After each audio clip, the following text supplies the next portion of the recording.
ಗುರು IPL fixing ಆಗೋದು ನೋಡಿದ್ದೀರಾ, international fixing ಆಗೋದು ನೋಡಿದ್ದೀರಾ, ಪೊಲಿಟಿಷಿಯನ್ ಫಿಕ್ಸ್ ಆಗೋದು ನೋಡಿದ್ದೀರಾ, ಕಳ್ಳ ಪೊಲೀಸ್ ಫಿಕ್ಸ್ ಆಗೋದು ನೋಡಿದ್ದೀರಾ.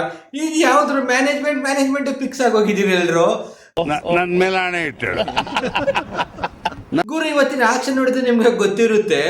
RCB ಫ್ಯಾನ್ಸ್ ಎಲ್ಲ ಕಾಯ್ತಾ ಇದ್ರು ವಿತ್ ಎಮೋಷನ್. ನಮ್ ಜಾಕ್ಸ್ ಬರ್ತಾನೆ, ಜಾಕಿ ಬರ್ತಾನೆ, ಜಾಕಿ ಆಡ್ ಹಾಕೋಣ ಎಲ್ಲ ಸ್ಟೇಟಸ್ಗೆ ಅಂತ ಎಲ್ಲ ರೆಡಿಯಾಗಿ ಫೋಟೋ ಹಾಕೊಂಡು ಸಾಂಗ್ ರೆಡಿ ಮಾಡಿ ಕಾಯ್ತಾ ಇದ್ರು. ಇಲ್ಲಿ RCB ತಗೊಂಡ್ರು ಅಂದ ತಕ್ಷಣ ರಪ್ಪಂತ ಸ್ಟೇಟಸ್ ಹಾಕೋಣ ಅಂತ ಕೊಟ್ರು. ನೋಡ್ರಿ ಟ್ವಿಸ್ಟು, ನಿನ್ನೆ ಒಂದು ರಾವನ್ ಕರ್ಕಳ್ದೆ ಟ್ವಿಸ್ಟ್ ಕೊಟ್ರು. ಇವತ್ತು ನಮ್ಮ ಜಾಕಿನ ಬಾಕಿ ಬೇಡ ಅಂತ ಕಳಿಸ್ಬಿಟ್ರು ಗುರು ವಾಪಸ್ಸು. ಅದಾದ್ಮೇಲೆ ಜಾಕಿನ ನಮ್ಮ ಮುಂಬೈ ಅವ್ರು ತಗೊಂಡ್ರು, ಇವರು ಟಿಮ್ ಡೇವಿಡ್ ತಗೊಂಡ್ರು. ಇಲ್ಲಿಂದ ಅಲ್ಲೊಬ್ಬ ಹೋದ, ಅಲ್ಲಿಂದ ಇಲ್ಲೊಬ್ಬ ಬಂದ, ಇಬ್ರು ಫಿನಿಷರ್ಗಳೇ. ಟಿಮ್ ಡೇವಿಡ್ ಜಾಕಿ ಒಂದ್ ಸ್ವಲ್ಪ ಕೈ ಮೇಲಿತ್ತು ಅಂತಾನೆ ಹೇಳ್ಬೋದು. ಎಲ್ಲ ತಗೋತಾರೆ ಅಂತ ಕಾಯ್ತಾ ಇದ್ರೆ ಗುರು RCB ಅವ್ರು ಏನ್ ಅನ್ಕೊಂಡ್ರು, ಎಲ್ಲ RTM ಕಾರ್ಡ್ ಯೂಸ್ ಮಾಡ್ತಾರೆ ವಿಲ್ ಜಾಕ್ಸ್ಗೆ, ಅದಕ್ಕೋಸ್ಕರ ಮಾಡಿಕೊಂಡವ್ರೆ. ಅವನ ಅಜ್ಜಿ RTA ಮಾಡಾಗೋಗ್ಲಿ ಬಿಡ್ಡೇ ಮಾಡಲಿಲ್ಲ ಗುರು ಜಾಕ್ಸ್ಗೆ. ಆಮೇಲೆ ಟಿಮ್ ಡೇವಿಡ್ ನ ಮುಂಬೈ ಅವ್ರು ತಗೊಳ್ಳಿಲ್ಲ, ಜಾಕ್ಸ್ ನ RCB ಅವ್ರು ತಗೊಂಡಿಲ್ಲ ಗುರು. ನಾನು ಲಿಟ್ರಲಿ ತಗೋತಾರೆ ಅಂದ್ರೆ RCB ಬಿಡ್ಡೇ ಮಾಡ್ತಾ ಇಲ್ಲ. ಆಮೇಲೆ RTM ತಗೋತೀರೇನ್ರಪ್ಪ ಅಂತ ನಮ್ಮ ಮಲ್ಲಿಕಕ್ಕ ಕೇಳಿದ್ರೆ, ಬೇಡ ಸ್ವಾಮಿ ಇರೋದೆಲ್ಲ ಖುಷಿ ಆಗಿದೀವಿ ಅಂತ ತಗೊಳ್ಳೇ ಇಲ್ಲ ಗುರು.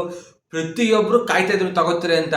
ಅದಾದ್ಮೇಲೆ ವಿಲ್ ಜಾಕ್ಸ್ ಮುಂಬೈಗೆ ಬಂದ್ಮೇಲೆ ಇವನು ಆಕಾಶ್ ಅಂಬಾನಿ ಹೋಗ್ಬಿಟ್ಟು RCB ಮ್ಯಾನೇಜ್ಮೆಂಟ್ ಥ್ಯಾಂಕ್ಸ್ ಗುರು ಬಿಟ್ಕೊಟ್ಟಿದ್ಕೆ ಅಂತ ಕೇಳ್ತಾವ್ರೆ. ಇದೇನು ಫಿಕ್ಸಿಂಗ್ ಮಾಡ್ಕೊಬಿಟ್ಟವ್ರ ಒಳಗಡೆ. ನೀವು ಡೇವಿಡ್ ತಗೋಬಿಡ್ರಿ, ನಾವು ಜಾಕ್ಸ್ ತಗೋಬಿಡ್ತೀವಿ, ನಮಗೆ ಜಾಕ್ಸ್ ಬಿಟ್ಬಿಡಿ, ಆಮೇಲಿಂದ ಒಂಚೂರು ಹಿಂದಗಡೆ ಸೆಟ್ಲ್ಮೆಂಟ್ ಮಾಡ್ಕೊಡ್ತೀವಿ ಅಂತ. ಅದೇನು ಕಥೆನೇ ಗುರು, ನಿಮ್ಗೆ ಏನು ಅನಿಸ್ತು? ಆಕ್ಚುಲಿ ಆಕ್ಷನ್ ನೋಡುವಾಗ ನಾನು ಜೆನ್ಯೂನ್ ಏನು ಮಾಡೋಕ್ಕಾಗಲ್ಲ. ಒಬ್ಬ ಪ್ಲೇಯರ್ ಬಿಟ್ಕೊಟ್ರು, ಒಬ್ಬ ತಗೊಂಡ್ರು ಅಂದ್ರೆ ಅವನ ಅಜ್ಜಿ ವಿಲ್ ಜಾಕ್ಸ್ ಬಂದಿದ್ದ ತಕ್ಷಣ ಆಕಾಶ್ ಅಂಬಾನಿ ಹೋಗ್ಬಿಟ್ಟು RCB ಮ್ಯಾನೇಜ್ಮೆಂಟ್ ಥ್ಯಾಂಕ್ಸ್ ಕೊಡೋದ, ಥ್ಯಾಂಕ್ಸ್ ಕಂಡ ಜಾಕಿನ ನಂಬ್ಕೊಟ್ಟಿದ್ಕೆ ಅಂತ.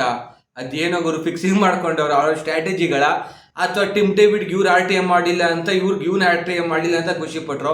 ಅದೇನಕ್ಕೆ ಥ್ಯಾಂಕ್ಸ್ ಕೊಟ್ಟ ಅನ್ನೋದೇ ಗೊತ್ತಾಯ್ತದೆ ಗುರು. ಲಿಟ್ರಲಿ ಒಂದು ಯಕ್ಷ ಪ್ರಶ್ನೆ ಈ ಆಕ್ಷನ್ನಲ್ಲಿ ಏನಪ್ಪ ಅಂದರೆ, ಮುಖೇಶ್ ಅಂಬಾನಿ ಮಗ ಅನಂತ್ ಅಂಬಾನಿ ಎದ್ದು RCB ಮ್ಯಾನೇಜ್ಮೆಂಟ್ ಹತ್ರ ಹೋಗಿದ್ದಾದರೂ ಯಾಕೆ, ಶೇಕ್ ಹ್ಯಾಂಡ್ ಕೊಟ್ಟಿದ್ದಾದರೂ ಯಾಕೆ, ಇದು ಫಿಕ್ಸಿಂಗ್ ಅಥವಾ ಸ್ಟ್ರಾಟಜಿಯಾ?